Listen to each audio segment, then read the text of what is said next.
I never thought she'd see you two together. Nice to see you again, Traveler and Paimon. Oh, we're not interrupting anything, are we? Not at all. I wasn't in the middle of an interview or anything. I was just asking Miss Kuching about purchasing a kite. A kite? Are you buying some regional specialties to bring back to Fontaine? Well, yes. And... It seems you haven't heard yet. The theme of this year's Lantern Rite is kites. Oh, so that's why Paimon has seen so many floating in the sky. Liyue Harbor is always changing, so it is only fitting that Lantern Rite should change in turn. The Qixing believes it would benefit Liyue to build on our own cultural foundation by embracing the technologies of other nations. After all, it is said that the stones of another mountain may serve to better polish one's own jade. So, Ningguang organized a private meeting with Miss Charlotte to ask for her help in fostering cooperation with the right people. In the end, we decided to combine Liyue's traditional art of kite making with Fontaine's mechanical vertical lifting device. Mechanical lifting device? Sounds pretty impressive. But don't kites just use the wind to fly? Why would you need to add something mechanical? Well, you've actually just answered your own question, Paimon. How high and far a kite can fly depends as much on the weather conditions as on the skill of the person holding the string. But as soon as there's no wind, you can only flail about helplessly like a sweet flower medaka out of water. Experience doesn't matter at that point. Exactly. Liyue is now a nation ruled by humans, after all. It's about time we had the power to make a kite fly, don't you think? Plus, the easier we can make it to enjoy, the more people will want to participate. Right? I also thought it was a novel idea. Plus, it shouldn't cost much to do. With Miss Charlotte's help, everything has gone smoothly. Our new mechanical kites are already available to purchase from a stall in the harbor. We're having trouble keeping up with demand. We also gave quite a bit of thought to the price. We didn't want it to be too much more expensive than a traditional kite. Cool! Turns out you two and Ningguang like playing with toys just as much as Paimon! Toys? They're not exactly toys. You see, Miss Kuching? That does seem to be everyone's first reaction. Although kites are one of our most time-honored cultural relics, outside of their use in certain ceremonies, I suppose they're considered playthings more than anything now. But to me, there's so much more than that. Think for a second about how remarkable it is that a flimsy paper kite attached to a string has the capacity to touch the sky. It is this light piece of paper that also carries the weight of Liyue's cultural traditions. There's an old poem that goes, "O kite born of paper, flying true and sound, a lone traveler wanders, just waiting to be found."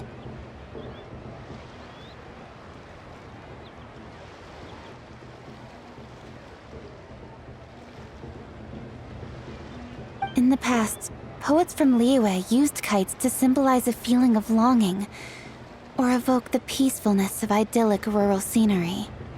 If the people of today can derive enjoyment from this activity, they will not only be more likely to better appreciate the tradition, but also to pass it down to the people of tomorrow.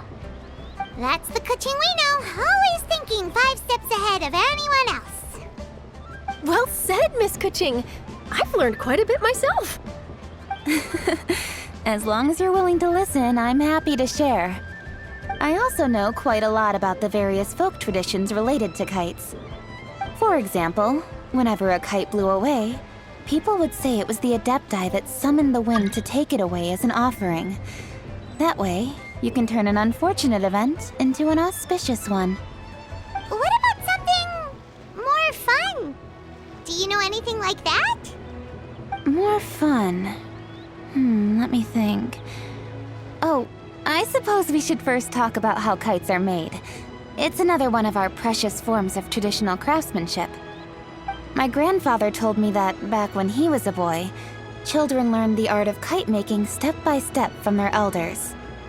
First, you use the thin strips of bamboo to construct the frame. Then, you draw a design of your choice on a piece of paper, paste it onto the frame, and tie on the string. Then, you look towards the sky and release the kite to soar among the clouds.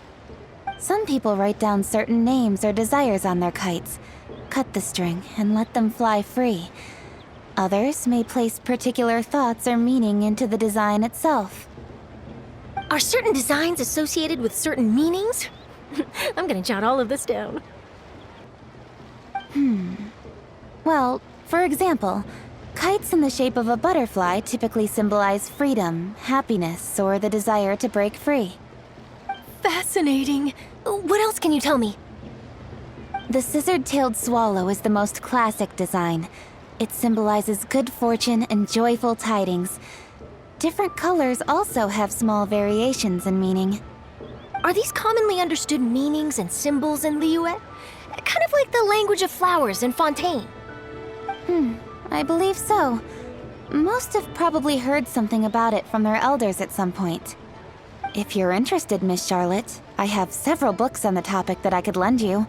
They could be a useful reference. That would be a huge help! Great! Looks like I've got the outline for quite the article on my hands.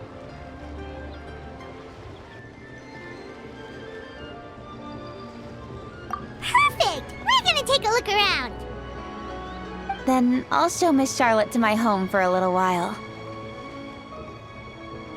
I almost forgot. The Ministry of Civil Affairs is hosting a kite flying contest on the night of Lantern Rite. If you're interested, you're more than welcome to bring a kite and participate. The rules are simple.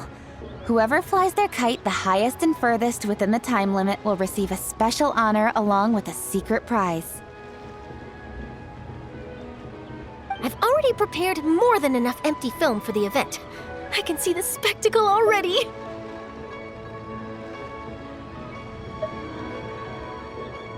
Oh, Paimon was on board the moment you said secret prize.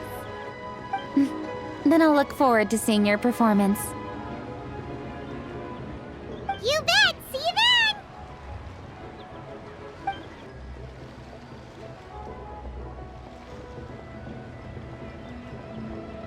Wait, Traveler? Take a peek to your right. Do you see those two people lurking over there? Is it just Paimon? Or were they staring at us the whole time we were talking to Kuchin and Charlotte just now? They seem fishy. Great, so it wasn't just Paimon. Do you think they could be treasure hoarders? They always seem to be stirring up trouble during Lantern Rite. Oh, Paimon's sick of waiting around for something bad to happen. We should strike first, you know. Foil their plans before they even begin. You go right, Paimon will go left.